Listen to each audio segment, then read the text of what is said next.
Friends welcome back to my channel. আমি আজকে আপনাদের সাথে রেসিপি শেয়ার করছি, সেটা হচ্ছে লেমন পাবদা ফ্রাই, লেমন পাবদা মশলা ফ্রাই। আপনারা একটু খেয়াল করে দেখুন আমি কি কি উপকরণ এতে ইউজ করছি। প্রথমেই নিয়ে নিয়েছি আমি 40 গ্রাম মটর বেসন, তাতে দিয়ে দিলাম আমি অল্প পরিমাণে ঝাল লঙ্কার গুঁড়ো, দিয়ে দিচ্ছি অল্প পরিমাণ চালের গুঁড়ো। আমি ঘরোয়া পদ্ধতিতেই তৈরি করছি, ঘরের যে সব উপকরণ থাকে সেই সব নিয়েই। আমি মাছ ধুয়ে লবণ মাখিয়ে রেখেছি, যার জন্য অল্প পরিমাণেই লবণটা দিলাম যাতে বেশি না হয়ে যায়। আর দিয়ে দিচ্ছি অল্প পরিমাণ গোলমরিচের গুঁড়ো, এটা একটু ঝাল ঝাল হলে তবেই ভালো লাগে।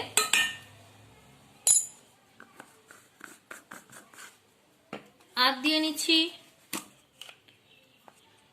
অল্প পরিমাণ গরম মশলার গুঁড়ো।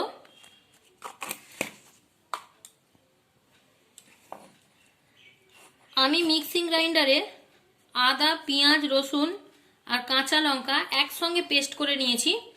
একটা নিয়েছি আমি 5 পিস মাছের জন্য, একটা এরকম সাইজের অর্থাৎ মাঝারি সাইজের পেঁয়াজ নিয়ে নিয়েছি, 7 কোয়া রসুন নিয়েছি আর 1 ইঞ্চি আদা, একটা কাঁচা লঙ্কা আমি এখানে পেস্ট করেছিলাম, সেটা আমি দিয়ে নিচ্ছি। এইটা দিয়েই আমি সম্পূর্ণটা ব্যাটারটা তৈরি করবার চেষ্টা করছি। যদি সামান্য জল লেগে থাকে তো দেব, আগে আমি এইটার সাহায্যেই ব্যাটারটা তৈরি করবার চেষ্টা করে নিচ্ছি। আপনারা দেখতে থাকুন বন্ধুরা। বর্ষার আমেজে ভাতের সাথে শুকনো এগুলো খেতে খুবই ভালো লাগে, তাই আমি আপনাদের সাথে শেয়ার করছি।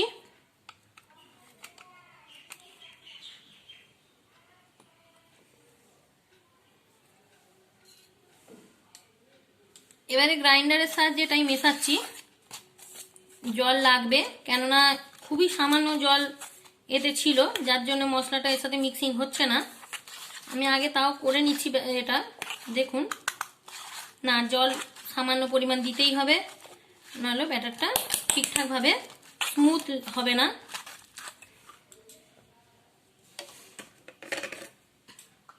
আমি যে মিক্সিং জারে মশলাটা করেছি সেই মিক্সিং জার ধুয়ে সামান্য পরিমাণ জল আমি দিয়ে নিচ্ছি।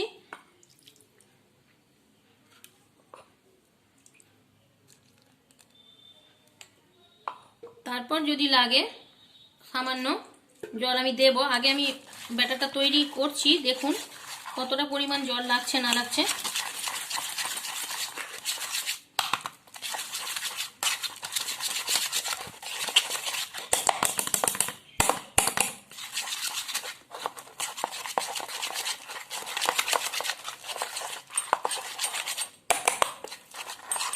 আর 1 চামচ কি 2 চামচ জল লাগবে, বেশি জল লাগবে না, কেননা ব্যাটারটা যদি খুব পাতলা হয়ে যায় তাহলে মাছগুলো তুলে নেওয়া যাবে না।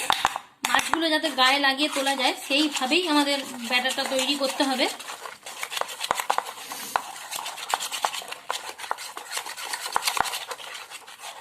সামান্য পরিমাণ আর জল দিতে হবে, অর্থাৎ 1 চামচের মতো।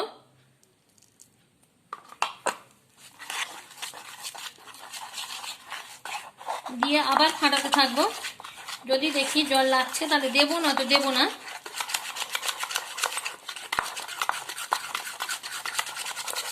এটা খুব ভালো করে ফাটালে জিনিসটা হালকা হয়ে যায়, হালকা হলে জিনিসটা ফ্লাফি হয়, খেতে ভালো হয়।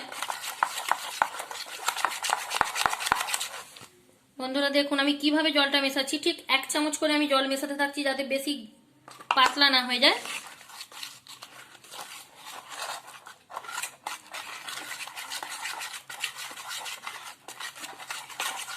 একদম ঠিকঠাক হয়ে গেছে এটা, এবারে শুধু আমার ফাটানোর অপেক্ষা,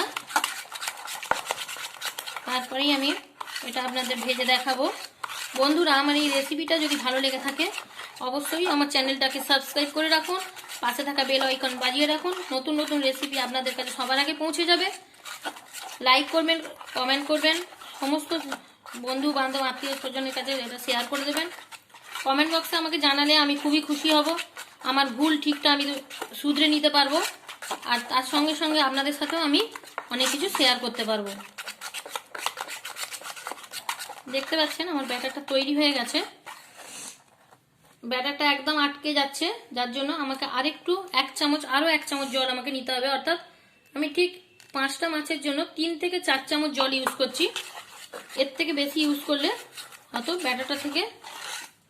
ব্যাটারটা খুবই পাতলা হয়ে যাবে, কিন্তু পাতলা হলে এতে অসুবিধা আছে। তাই আমি একবারে জলটা ঢেলে দিইনি, যেহেতু মশলাতেই আমার জলটা অনেকটা বেরিয়ে গেছে।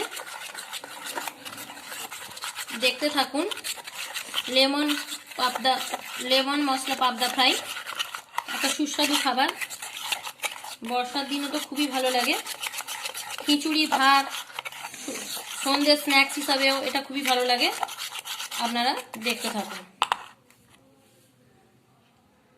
দেখুন বন্ধুরা, আমি যেহেতু বলেছি আপনাদের লেমন মশলা পাবদা ফ্রাই করছি, সেই জন্য আমি লেবুর রসটা উপর থেকে মাছে আগেই মাখিয়ে নিচ্ছি। একটা মাত্র লেবু লাগবে, বেশি লেবু এখানে ইউজ করতে লাগবে না। তার মধ্যে আমি অর্ধেকটা লেবু মাছে মাখিয়ে নিচ্ছি।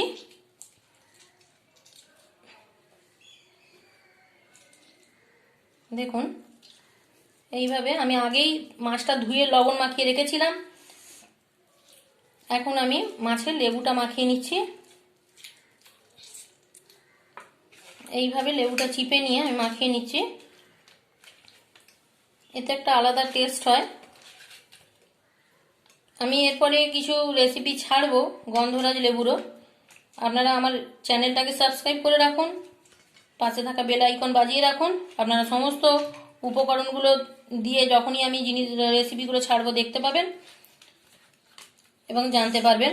স্কিপ করে যাবেন না, সমস্তটাই দেখতে থাকবেন। লেবুটা মাখিয়ে নিলাম। এরপর আমি যে ব্যাটারটা তৈরি করেছি, ওই ব্যাটারের মধ্যে কিছুটা লেবু আমি যোগ করছি। অর্থাৎ একটা লেবুর অর্ধেকটা আমি মাছে মাখিয়ে নিলাম, অর্ধেকটা আমি ব্যাটারের সঙ্গে দিয়ে দিচ্ছি। তাতে কি হবে, একটা সুন্দর স্মেল আসবে আর খেতেও খুব সুন্দর হবে, টকটক ঝাল ঝাল।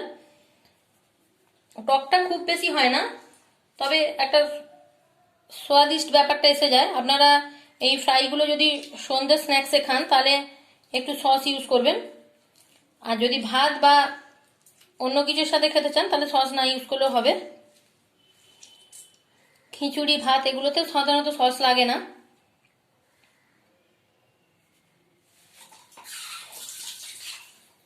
দেখুন এবার আমি ব্যাটারটার সাথে ভালো করে লেমনটাকে মিশিয়ে নিচ্ছি।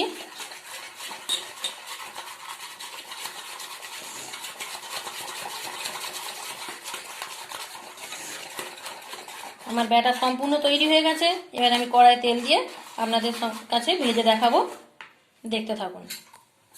দেখুন বন্ধুরা, আমার তেলটা গরম হয়ে গেছে। আমি এবারে পাবদা ফ্রাইটা ছাড়ছি ব্যাটারে ডুবিয়ে।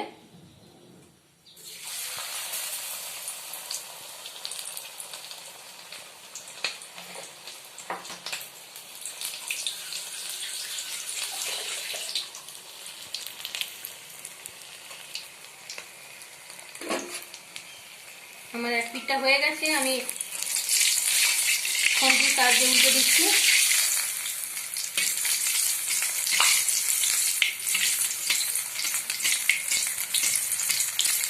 এইভাবে তেলটা দিলে ভেতরটা মচমচে হয়ে যায়, অসুবিধা হয় না। দেখতেই পাচ্ছেন 2 পিঠ হয়ে গেছে, কিন্তু আমাকে একটু গ্যাসটার ওভেনটা কমিয়ে দিয়ে ভালো করে ফ্রাইটা করতে হবে, না তো ভেতরে কাঁচা থেকে যাবে।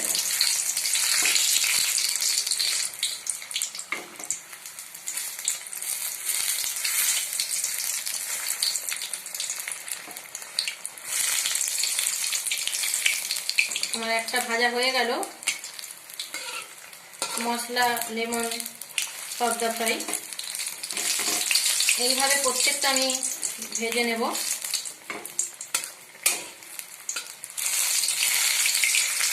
ভেতরটা যাতে ভাজা হয়ে যায় তার জন্য আমি চিপে দিচ্ছি, দেখতে পাচ্ছেন, যাতে ভেতরটা সম্পূর্ণভাবে ভাজাটা হয়, কাঁচা না থাকে। এইভাবে চেপে চেপে দিলে ভেতরটা পর্যন্ত ভাজা হয়ে যাবে। আমার একটা হয়ে গেল, আমি আরও সমস্ত মাছগুলো ভেজে দেখাচ্ছি আপনাদের।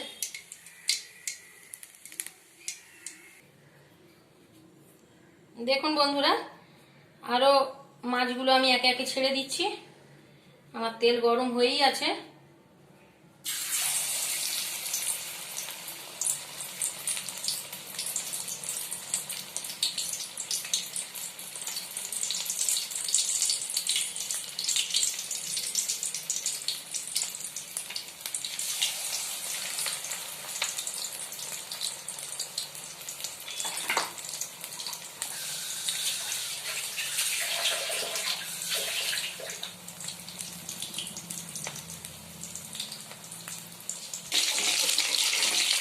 দেখুন বন্ধুরা, আমার আরও ফ্রাই ভাজা হয়ে গেল, আমি তুলে নিচ্ছি। এবারে গরম গরম পরিবেশন করব।